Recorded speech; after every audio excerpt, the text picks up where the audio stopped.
Hello, I'm MacSporran, Chairperson of the Crime and Corruption Commission.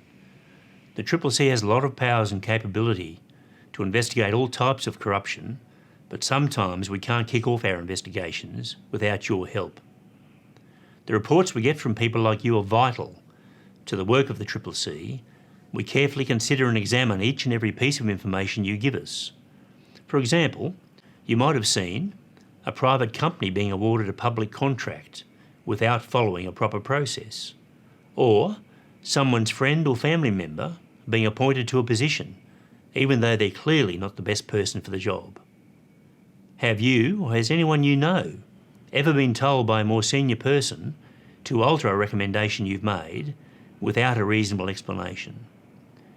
Do you have any reason to believe that decisions in your department are made to benefit particular individuals rather than being made in the public interest?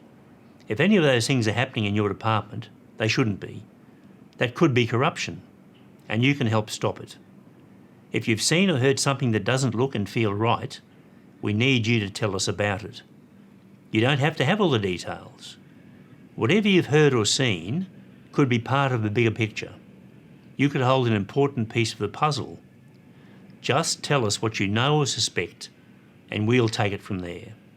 But we need you to take the first step and report it.